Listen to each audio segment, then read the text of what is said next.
Welcome to Building Holy Hollywood Network. I'm your host, Christy Given. I'm the founder of the Holy Hollywood podcast.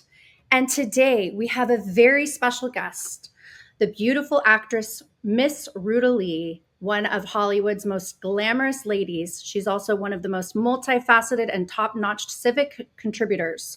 Born in Montreal, Lee is the daughter of a Lithuanian tailor. While at Hollywood High, Lee's career in show business began at the famed Grauman's Chinese Theater. As an usherette, then candy girl, she was quickly promoted to box office cashier and just as quickly let go. Her dancing was better than her math. She promised to return to that famous courtyard. Years later, talent and serendipity placed her star on the Hollywood Walk of Fame.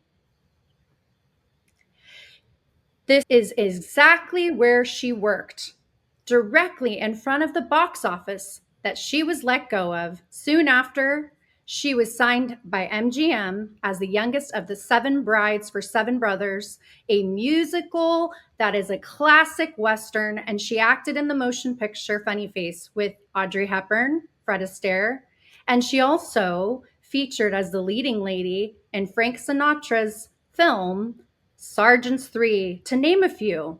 As many of her film credits, I could go on and on.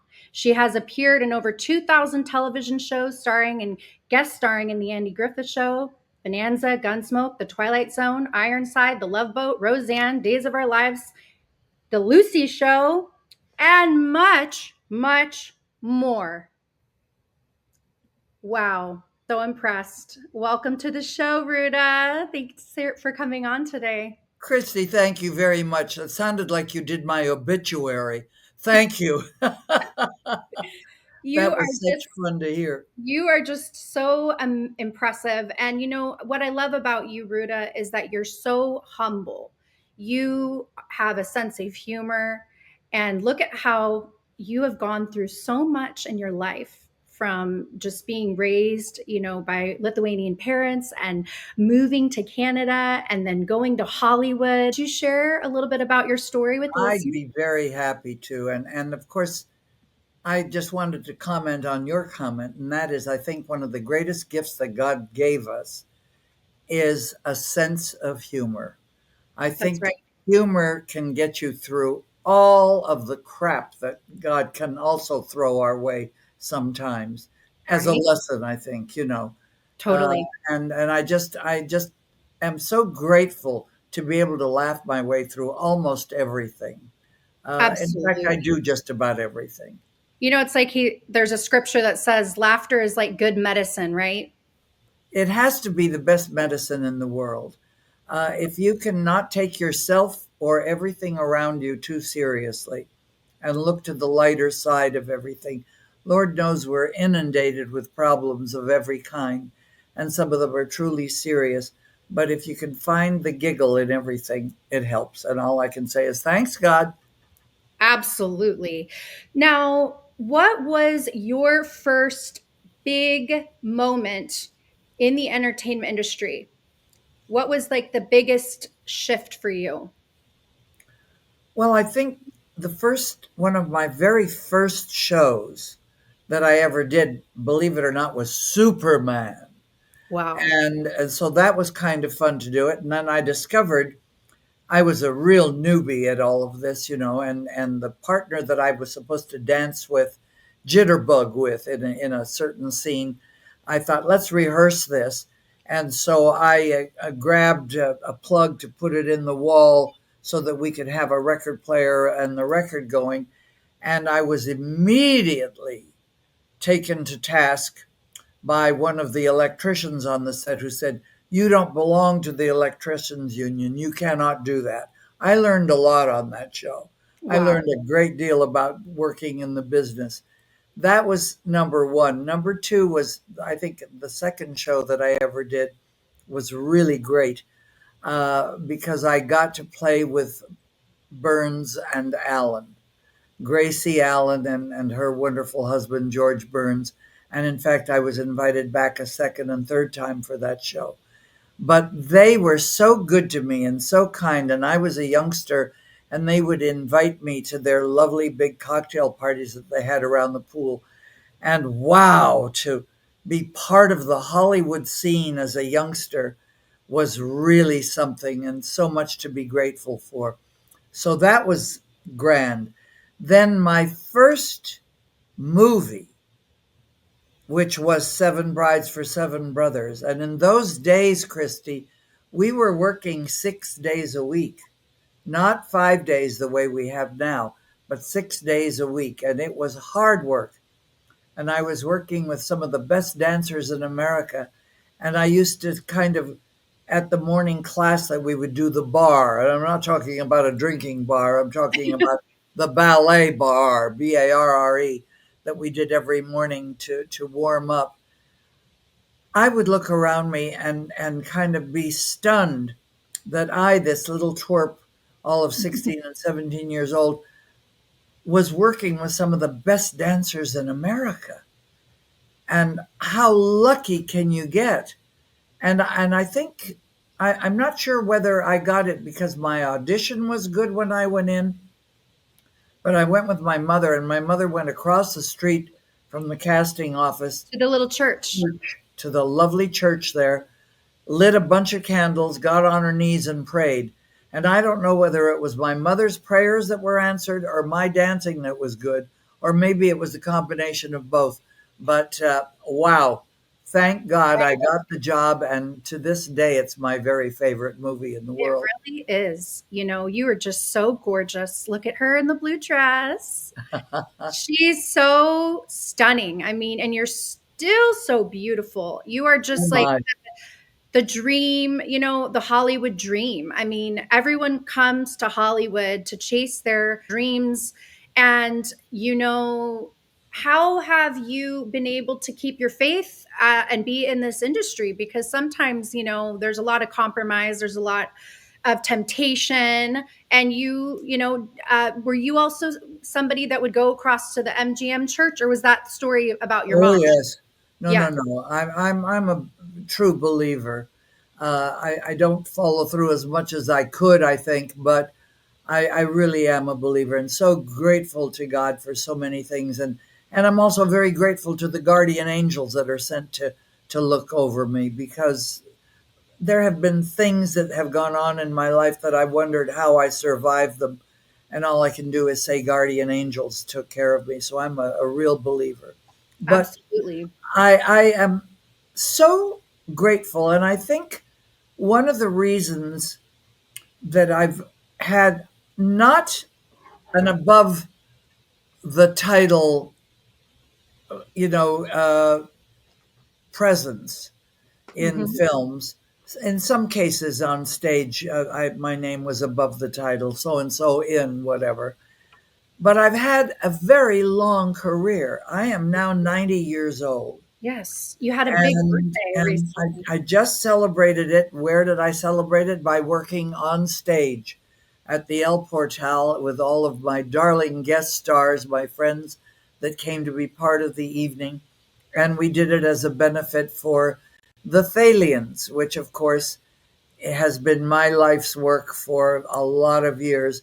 Debbie Reynolds, who was like my sister in charity and my sister in life, taught me a great deal. And she was one of the founding members.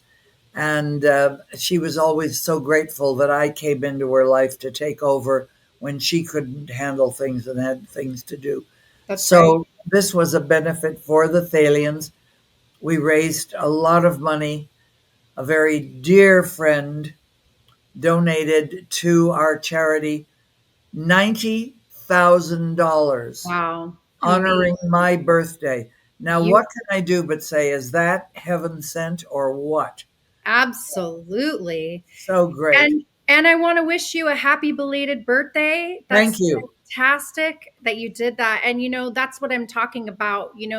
This show is not just about building God's kingdom in Hollywood. I give a lot of the voices for people changing Hollywood, and you are one of those. You are changing Hollywood in a positive way. You're using your name, your star, your shine to impact the less fortunate, to those people that suffer from mental illness. And for those of you who don't know what the Thalians is as she mentioned, it's helping raise funds to provide services for those struggling with mental illness, as well as, I know most recently you have helped advocate for the veterans, which I think Yes. is so important and is so valuable. We These really are the beautiful young people, Christy, that are willing to put their lives on the line for us as Americans in whatever hellhole we send them to in the world.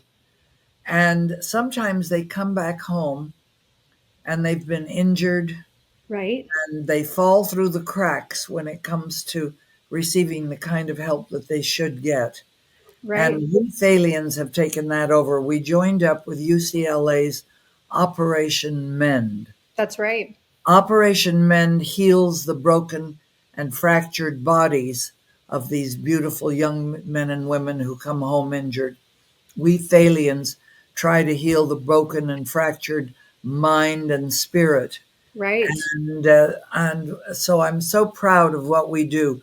We're Hollywood people that care about our brothers and sisters who That's can't right. help themselves. And they can go to thalians.org if they'd like to donate, correct? Oh my Lord, yes. Anybody that has a couple of dollars extra that Yes. you can part with. Look, there are so many good reasons to give in this world. Mhm. There are so many worthwhile charities begging for your money. I'm begging for it too.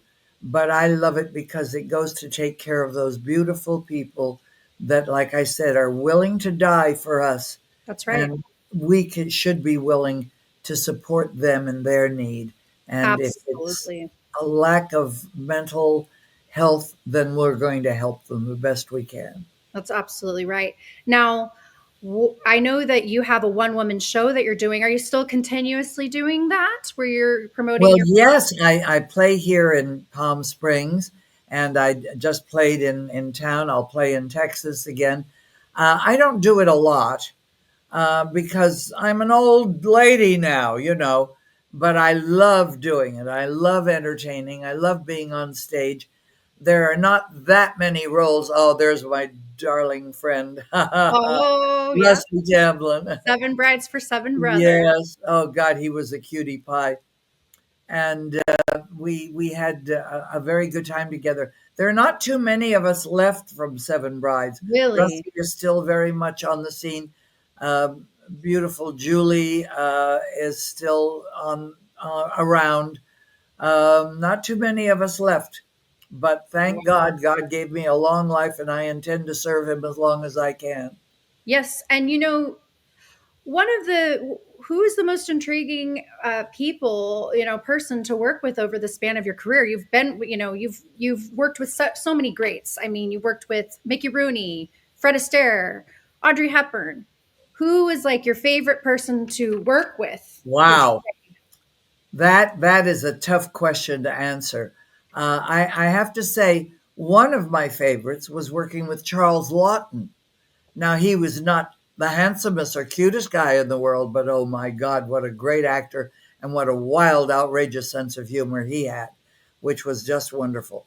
And of course, I love Clint Eastwood. I haven't done one of his really major films, and so I should probably call him and bother him. It took me 20 years to get him to be our honoree at the Thalians, but I really? was persistent. And I got him after 20 years, and he was gracious and glorious and wonderful. He's absolutely one of my favorites. And of course, other one of my favorites would be Frank Sinatra and Dean Martin and Sammy Davis. Well, they sort of came as a set. The Got to Rat play with Pack. all of them. Yes. So you did the film Rawhide with Clint Eastwood? Is that Uh right? huh. Uh huh. So you had a great time filming with him. He just has you just like his personality. You just enjoy being around him, would you Very say? much so. Very, very much so. And he's such a good director. I never worked with him where he directed, and I'd love to do something. But So you're Yeah, so when you had your big break when it was Seven Brides for Seven Brothers, and then My first movie. how did it end up? How did you end up in Funny Face with Audrey Hepburn? Well, I'll tell you how. Same director, Stanley Donen, Really? directed Seven Brides, and he was directing Funny Face. And of course, it was such a delight to be able to spend time with Audrey Hepburn. But of course, my idol was, and still is to this day, the wonderful Fred Astaire. I mean, that Right. man was so fabulous. And to think that I got to sort of sit around and schmooze while they were setting up lights and so on and so forth, he was just wonderful. But Stanley Donen used me again for the second time in Funny Face, which was a great film. And, uh, and I missed going to Paris by changing one line. I looked at the script and thought, oh boy, I get to go to Paris. And they took me out of one little scene where I had one line and I didn't have to go to Paris, which broke my heart. But Oh. doing the movie was good enough. And for you folks that haven't seen the film yet, she's the beautiful woman right here on the left in the blazer. And actually, it's funny because I watched this film even before I was wanting to have you on the podcast. And I remember you were a standout. I'm like, gosh, she's beautiful. And then Thank lo and you. behold, I'm like, oh my goodness, it's Ruta Lee. And I also watched Seven Brides for Seven Brothers. Part of this show too is I want to resurrect old Hollywood. And Oh, good for you. I Good love for the you. golden age. There's just nothing like it. People used to sing and tap dance and act. They did it all. I love Elvis Presley, Marilyn Monroe, Judy Garland, and you are a new favorite too. I just think that you Bless are you. gorgeous and so kind and so talented, and it's so fascinating. Do you want to tell the listener a little bit about how you grew up and your parents? And I mean, just so miraculous too. Like, I know that obviously you have so much talent, and you said it could have been the favor of God on your life. Clearly, I believe it is the favor of Oh, God on your life. I do. I do thank. First of all, I thank God for letting me be born to two people that grew up absolutely dirt poor Right, and worked all of their lives, and they wanted to come to America because the streets were paved with gold here. right, And in America, to this day, if you are not afraid of hard work and not afraid of fending for yourself and saving your money and putting it to work for you, anything can happen in America. Anything can happen. And they all knew that they couldn't get into the United States because the quotas were closed in the end of the 20s. And so my father chose to take a job working in the wheat fields of Canada. And Canada was very good to my father and my mother when he brought her over, and to me when I was born. I have no complaints. I thank God for Canada and putting it in our lives. My teacher in baby school, in kindergarten, said to my mother, you know, Mary, your child, your girl is a little different from the rest of the kids in my class. She's much more precocious and out there, and she's able to do more. Mhm. Obviously, I was a bit of a little smart ass, and so my mother gave me the dancing lessons and the things. She worked very hard and saved the money. And of course, my father and mother always wanted to get out of the cold climate of Montreal, Canada, up to here in snow every winter. And my father thought Hollywood, Florida was a good place to go. My mother, who had seen all of the Shirley Temple movies, she didn't know anything about theater, but knew about movies, and saw Shirley Temple, would say, my daughter can do that. Right. And so she thought Hollywood, California was the place to be. And eventually, thank God, my parents were able to get a quota to come to the United States because after the war, all of the Lithuanian quotas, which my mother and father were on, went to the displaced persons from all over Europe. Miracles happen, though. They truly do. I believe in them. And I got Absolutely. to come to California and grow up in Hollywood and get schooled and trained here in dance and whatever it took. And I'm just so grateful. I'm also grateful to all of the beautiful people that have turned on a television set because I was going to be on, or came to a movie to see me, or came to the Right. theater to see me. I'm very, very grateful for those people, and I thank each and every one of you. And I remember from your memoir as well as from just listening to other interviews, you mentioned, and I mentioned it into the introduction, that you worked at the Grauman's Chinese Theater. Do you want to tell that story about Oh, how? I love it. It's one of my favorite stories. I get a job working as an usherette. If anybody is old enough to remember what an usherette did, I stood with my little flashlight and I got a job at the princess of theaters, the queen of theaters, Grauman's Chinese. And I stood in my little red tunic with the gold in it, the black pants, with a Yeah, flashlight at the top of the aisle. And when people came in, I would take them down and seat them in whatever aisle they wanted to sit in, right? And then I'd stand at the top of the aisle and I'd watch the queens, you know, Betty Grable and June Haver and all these fabulous ladies, Mitzi Gaynor. And I would just pray at the top of the aisle and say, oh, dear God, please, please let me do this someday. Please give this to me. Well, I did very well there. And then I got promoted to Candy Girl. Now, you yeah, have to understand that I have always been lousy in math. And I could deal with this because everything was 10 cents, 15 cents, right. 25 cents, 50 cents. I could deal with everything. And then when I wasn't selling stuff, I could go stand at the top of the aisle again and watch my movie queens. Then one day, the cashier in the box office got sick, and I got promoted to cashier. And I said, I can't do this because tickets are at weird prices, $1.98 or Right. 2.95 or three whatever. And I can't do this. I'm lousy in math. And And they there's said, no calculators and there's no iPhones that you can right, just do well, quick math. exactly. But they said, look, there's a machine. You put in two tickets at $1.98, and then you punch in the $5 that you're given, and it'll give you the right change. Well, we were $40 short that night. Oh, And I got fired. And I said, you you're think I stole the money? And I didn't take devastated. it at all. I told you I can't really do Oh, this.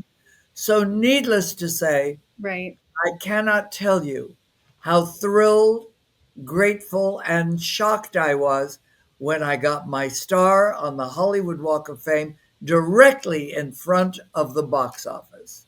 And I thought, ha ha ha ha ha. Ha. Yeah, it's like a God wink. It's It serendipitous. is. It A is full serendipity. circle moment.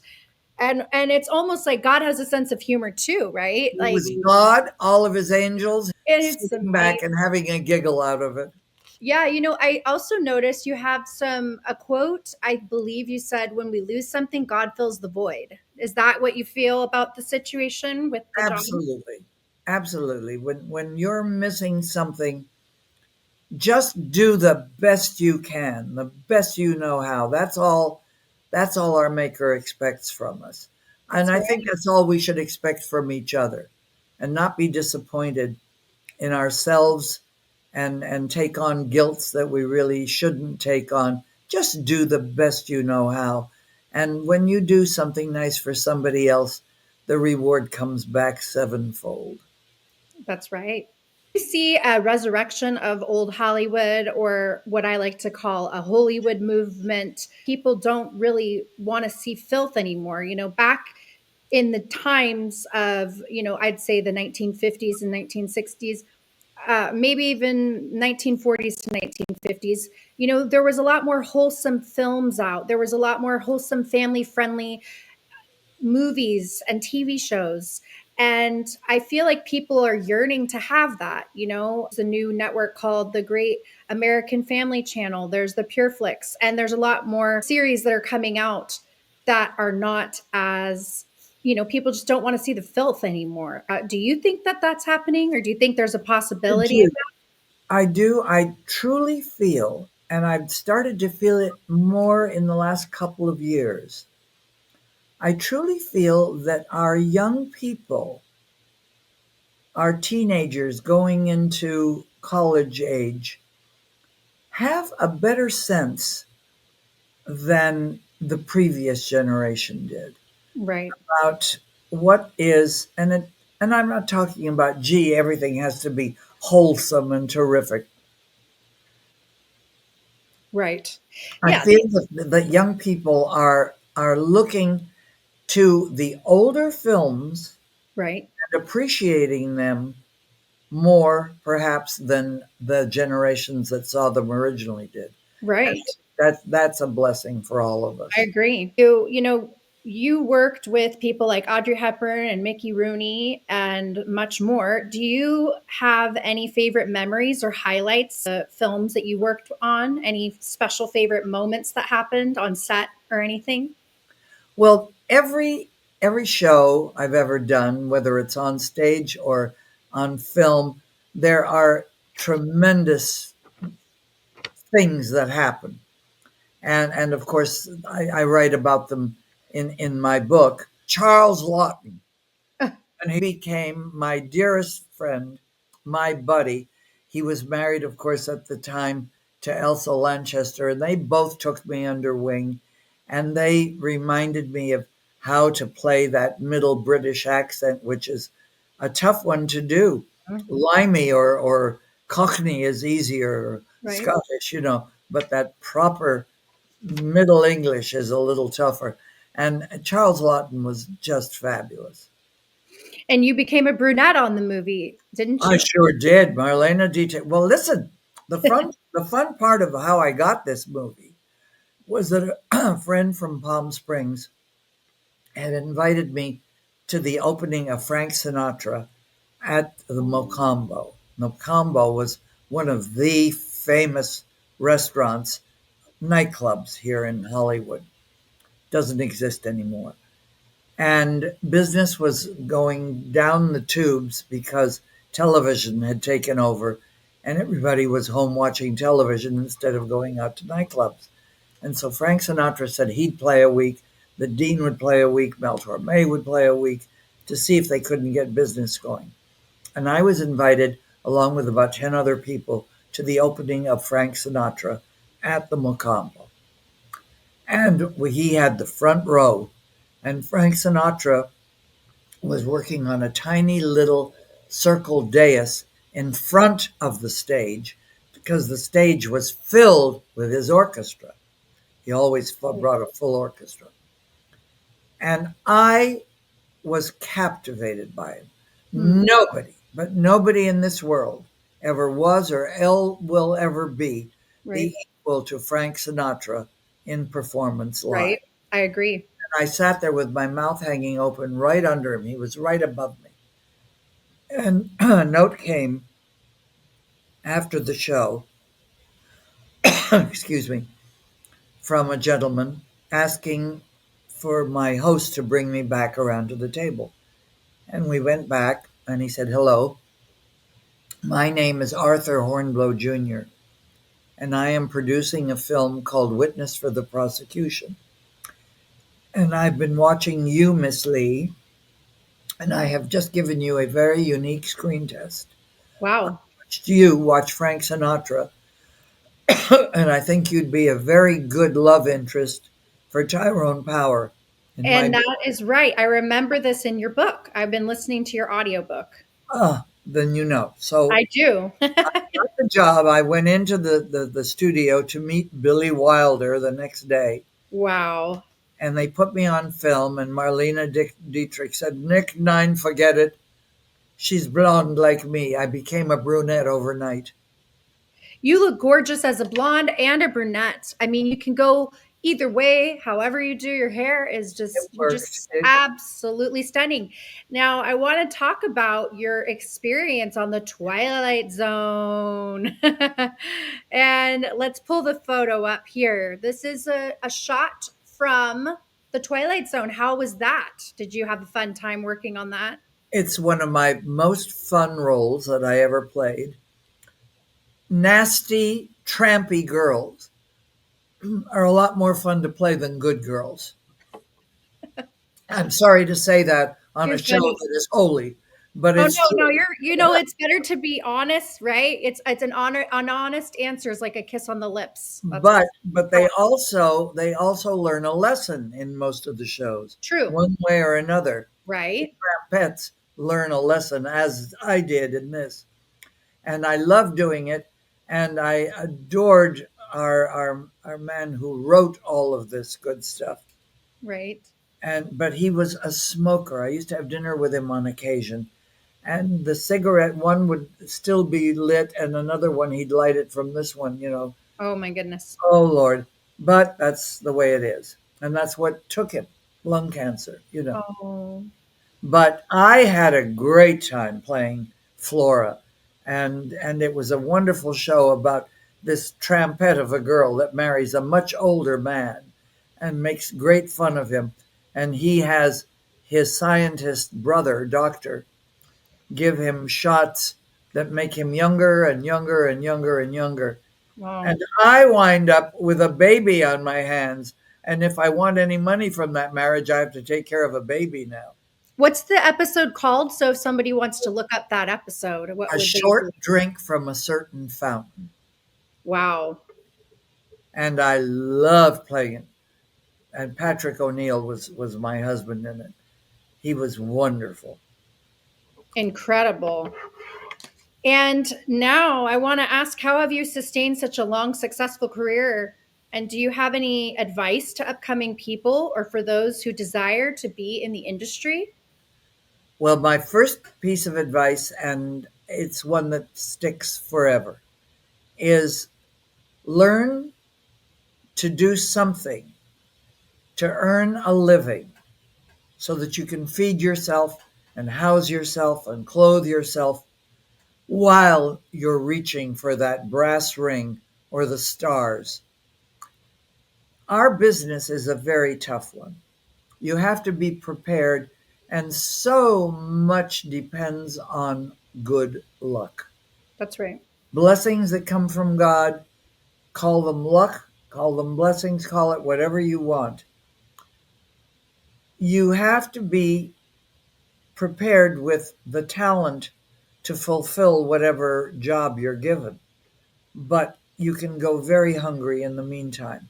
And that's when kids get into trouble Right. because they're not prepared. So I've always said, learn how to keep books or wait tables or cook or keep house or do something Right. to You feed have your. that work ethic probably from your parents, Oh, yes. correct? Oh, Because yes. they were really hard workers. Your mom, I know Very hard. in many interviews you mentioned your mom was, made so many family sacrifices, your mother and father. Very And true. did they move to Hollywood to help make your dream come true, or was it just a fluke thing that you ended up in Hollywood? No, no, I think my mother knew that she had this dream for me all along because Right. my kindergarten teacher said, "Watch her; she's going to be good." And Yes. and so she aimed for Hollywood, California. And here we go again, where faith has something to do with it, because my mother used to communicate with a Lithuanian Catholic priest that started the Lithuanian Catholic parish here on 3rd Street in Los Angeles.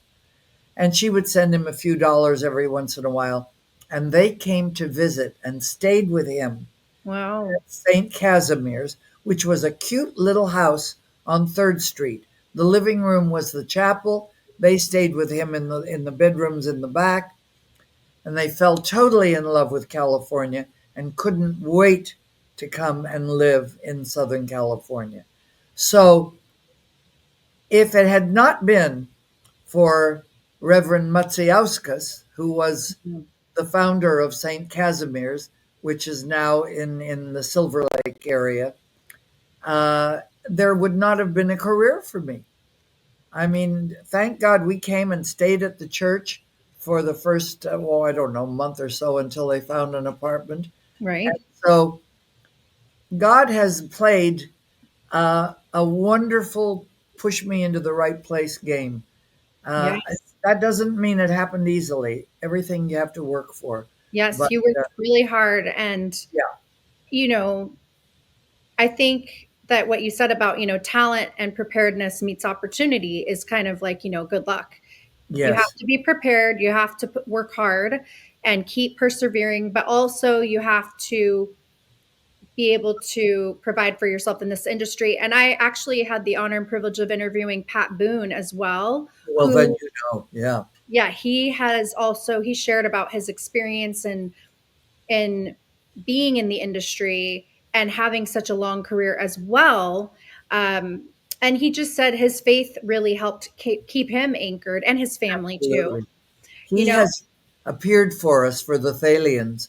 He's been a guest star, which great. very nice. So it's so lovely when the people you admire, you find out you admire them. Why? Because they're very generous, and what a great gift Absolutely. that is. Generosity is something we can all give, whether it's the generosity of a smile to somebody Right. who maybe needs it, or saying hello to somebody on the elevator. My Right. husband used to say, Ruta introduces everybody on the elevator to each other. God forbid they have a bad ride. Oh, how funny is that?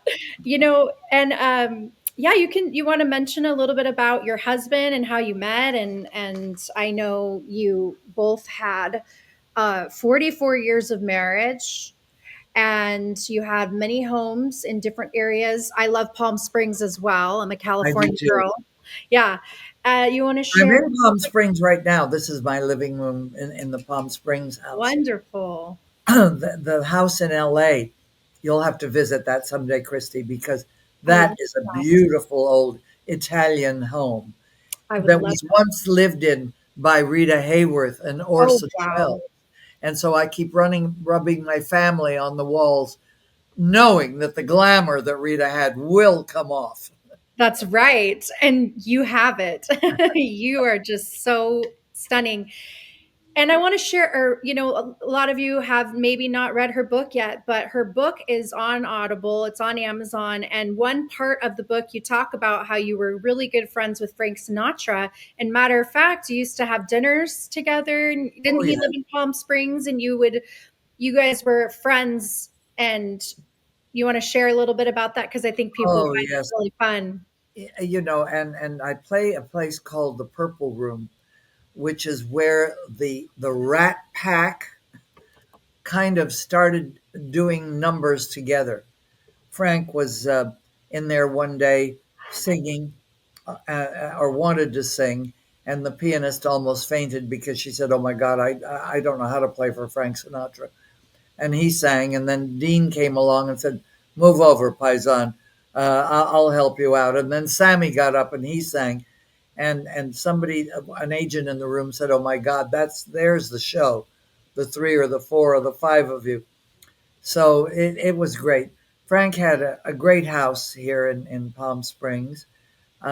He had many houses, and he was just so great with me. And I know everybody assumes that he was rough and tough, and yeah, he would get nasty if somebody would grab his hand and take his drink and put it aside if he was raising a glass or having a pasta dinner or something. But he was very, very nice to all of his fans. He did not brook any kind of rudeness from anybody. Right. No reason for that. And Right. the only time I saw him be anywhere near rude was when somebody was rude to him or his friends. I think he was very much, he stood up for his friends, he stood up for his family. That's what I've noticed. I'm actually in the process, I have a very I guess you could say an old soul. I love just the the era. I have such a fascination with I don't know why, the 1930s, You're such 50s. a youngster. How did you become fascinated by I all just of us who I don't grew know, up? I just feel this strong connection with that era, and when I was a little girl, one of my favorite movies was to watch Gone with the Wind. So I think just the movies and the things that my mom watched, I was, just so impacted by that and the talent. And my grandfather, he was a stuntman for Planet of the Apes. So Oh, MGM, I guess you could say that I have like it's in the blood. I'm more of like a songwriter, singer. I didn't do so much of the acting. My cousins did. They did a film with Steven Spielberg. oh well. Yeah, and they've done a few projects, but they're also singer songwriters, musicians. And my career, I studied journalism and communications at Vanguard University of Southern California, and I was raised in Southern California. So when you're mentioning all these places, I know exactly. And I Sure. I used to perform on Sunset at the House of Blues and different things. Really? Yes, and I even there was Room 5, and I guess Nat King Cole used to sing there, but I don't know, I just have this, I can't explain it, have this draw, and it's so funny. Like I said, I was watching the Funny Face film because I had never seen it, and you stood out, and then lo and behold, one of my friends, Gemma Wanger, she had interviewed you on the red carpet, and she had me on her radio program before, and you just stood out to me. I'm like, I got to get her on the podcast, and your stories and I'm your, so glad you did. yes, it's just such a delight. And when you say MGM, like, I used to do extra work too. So I know I just have been on the stomping grounds of what is now Sony You Pictures. know the feel, the Yeah. attitude, and you know the smell of those stages. Yes. You know Yes. what's interesting is that I grew up, as you know, in Montreal, Canada, my formative years. And in Montreal, children could not go to the movies until they were 16 years old. Oh, wow. And it wasn't for religious purposes, it was because there had been a huge fire. Wow. Children were trampled in the fire, and many died while people were trying to get out. So, unless you were 16, now on occasion, they would make an allowance if it was a Disney movie or something quite special, then children were allowed to go with their parents. And I lived in a town called Verdun, which adjoined uh, Montreal the same way Hollywood adjoins Los Angeles. And on occasion, they would allow children to go to the movies. But so I grew up without seeing all of those movies. My Wow. mother used to dress me up in her fur coats and put lipstick on me and take me to the movies on occasion. Oh, that's so sweet. So pass me as a 16-year-old. Would you have thought that you would have the career that you have, that the girl that was dreaming to be on the silver screen when you were working as an usherette, you were dreaming to be one of those movie stars? I think that God gives us those desires in our hearts. And there's a scripture that says, delight yourself in the Lord, and he shall give you the desires of your heart. Commit thy ways to the Lord, and he will bring your plans to pass. Of course, like I say, you and Pat Boone, and there's a few that have these long careers where you have, stable lives, you're healthy. But some of them, they do get kind of, I guess, devoured by the industry. It can be a Yes. really rough industry. So it's quite a testimony of your life that you have endured, not only just being so hardworking and talented and driven and persistent, never giving up, but you had that dream in your heart. And I think that dreams are important. Even Joseph in the Bible, he had dreams, and his brothers were jealous because he was a dreamer. He was like, Dolly Parton's song, The Coat of Many Colors. He had Yes. the coat of many colors. He was favored.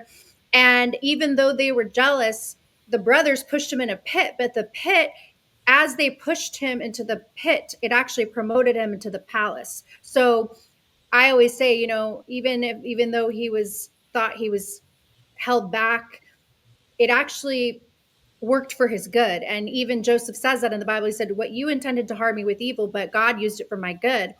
And just like your story is like a Joseph story, I'm just getting that from the Holy Spirit. I just feel like God is just reminding me, like, what you experienced as that young girl and the mistake of losing that job, it must have been heartbreaking. But in a way, God is showing you and the listener that he was with you that whole time. And your Hollywood star walk of fame is right there in front of the theater that you worked at, that you were let go of. And you even said to them, you said, "I'm going to be back and I'm going to have my star on the walk of fame." And you had that boldness and you had that childlike faith, and lo and behold, you will you tell us that little story, and then we'll wrap in a few minutes. I would Oh, love. I sure will. I mean, I stop and think that it sounds like, to please the Lord is very difficult. It's not. Right, It's not. We just have to live our lives every day. And I think the operative word is be kind. right, Just be kind to right. everybody. It's not that tough. And that pleases the Lord tremendously, to Absolutely. share kindness. You're so right. And that's just part of it. I just don't want any one of our listeners to think that I don't want to become a religious zealot, and do Right, this. You don't have to be. You don't have to be. Just share the sweetness of your life by right. expressing a smile, whatever. Kind, kind. That's all you have to be. But I thank you for caring and sharing. And I think that's all we all have to do is care and share Yes. things. Now, and when you were standing there dreaming of being the movie star, and did you ever think that you would be Oh, sure this I did. big of an actress? Of course I did. I believed it right off the bat. I believed it from the time I was 3 years old. It Wow. just seemed like I wanted to be on that stage and do whatever it was. And I remember my mom told me that when I was a child, she almost hated to take me for walks because I would say hello and kiss everybody that I saw. And I would go up and down all the stairs because in Montreal, it was sort of like New Orleans, outside staircases up to the second floor. I'd climb up each one of them, knock on the door, and whoever was there, I'd say hello to and go on to the next one. And So it you're obviously was part of my nature to be that kind of a child. Now, that didn't happen because I learned it, that happened because God gave it to me, right. you know, It was a dream already planted in your heart. You were without just, a doubt. yeah. Without a doubt. And the really lovely part is that I got to be friends with the queens that I watched on the screen. I got to be friends with Betty Grable, with Wow. June Haver, with Mitzi Gaynor, who just left us, a year ago. What fabulous ladies these were, and that they became friends of mine was just what a lovely gift. What a lovely gift. And I remember in your book too, there's a story where you say, I believe it's when Frank Sinatra was doing his, it might have been at the Macombo, as you mentioned. I don't know if I'm pronouncing that correctly. You But are. he said that there was a time where Elizabeth Taylor was sitting there and then Marilyn Monroe walked in. Oh, I mean, it just sounds like a dream. I'm like, that wow, that was in Las Vegas, and it was at wow, Dean's birthday party. And Frank tossed him a party. And this was when we were all on location in wow. Kanab, Utah. And we were flying down on one of the planes that Frank had arranged to go to the party. Now, I had not expected to be going to Las Vegas to a birthday party for Dean Martin. So I had a little cotton, nothing or other dress, but that had to be it. And there I am sitting with Elizabeth Taylor and John Wayne and everybody else, and everybody's in their spangles and their beads, and Elizabeth was absolutely stunningly beautiful. This was when she was married to Eddie Fisher, and in walked to the room at the Sands walked Frank Sinatra with Marilyn Monroe on his arm. Wow. Now, I had never met Marilyn Monroe. I knew nothing about her other than she was the biggest thing that happened. It was as if the angel Gabriel put a beautiful Klieg light on her. Wow. She glowed. Shining. It may have had something to do with the fact that she was in a star spangled white dress with a Right. white fox wrap and Right. blonde platinum hair. And she walked in, and the room just went absolutely still. Mm. And when she came and sat at the table, as beautiful as Elizabeth Taylor was, Elizabeth Taylor disappeared in Wow. the glow of Marilyn Monroe. Now, talk about a gift to have that kind of thing. What a shame that that child never learned to handle her own beauty and her own gift and her own talent as Right. well as she could have. Yeah.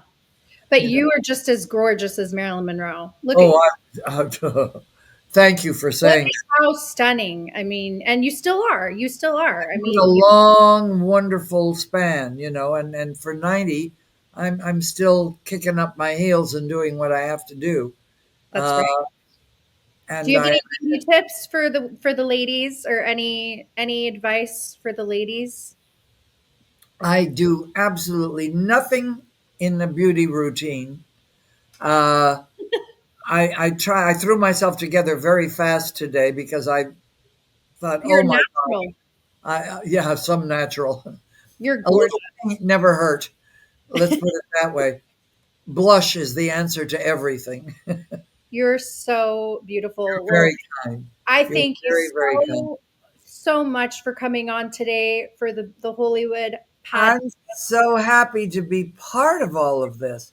And Yes. thank you for putting the holy into all of our lives. And that's not a hard thing to bear. That's a very easy, lovely thing. And I wish everybody out there the blessings. We are all blessed to live in America, for starters. Absolutely. And And I, I want to just say that you are radiant inside and out. And I thank you for all of your time and for your patience. And also, I love the comment you made in the beginning is that it's a different industry now. Nowadays, you have to do the lighting, you have to do the sound, you have to do, and before you said you just you remember just your sat line. back and had to know your lines and hit your marks and appear on time and don't Yes. complain too much. But beyond that, now you have to do it all. So I'm very grateful to you for sharing your lovely audience with me, and to each and every one of you out there. Thank you for caring, uh, especially about me. Thank you Yes. very, And very you much. have to go to her website, rutalee.com, as well as the Thalians. And get my book. Yes, her book is available on Amazon as well as the Audible Amazon app. And I wanted to ask one final question before we wrap. Any projects or anything that you want to let the listener know, then they can support you in your one woman Yes, show? we will be doing our beautiful Christmas party for the Thalians Wow. on December the 6th at the Bel Air Country Club. And it is going to be a glorious all star evening. And we invite everybody to join us. And all you have to do is go to the Thalians, THALIANS.org, not And I com. have it right here on the screen. There you go. And you will find out how much a ticket is. And Wow, trust me, you will not be sorry. It will be the that's best evening so you fabulous. ever had. But do it fast because we sell out very quickly. And Hmm. it's a very private, quiet, beautiful Hollywood star event. Thank you so much for sharing that Thank you. information. And I want to let everybody know that we will be broadcasting this show on the Holy Hollywood Network.org. It will appear on YouTube, Rumble, and the MP3 will be on Spotify. And I want to thank Miss Ruta Lee. Make sure you get her book, go to her website. And we've also been seen on TBN, Juice TV, Newsmax, Frank's Speech, Lindell TV, and I'm heard on KPRZ, KKLA Radio. We want to thank you for tuning in. Make sure you subscribe, like our channel, comment below. Go to mypillow.com/ChristyGiven. Use promo code to support the podcast, as well as mystore.com/ChristyGiven. We want to thank all of the listeners for their time and for the Miss Beautiful Ruta Lee. Thank you so much Bless for you. coming I've on. been blessed. May God keep smiling on you, dear. Thank you so much. See you next time, listeners. Goodbye. God bless you.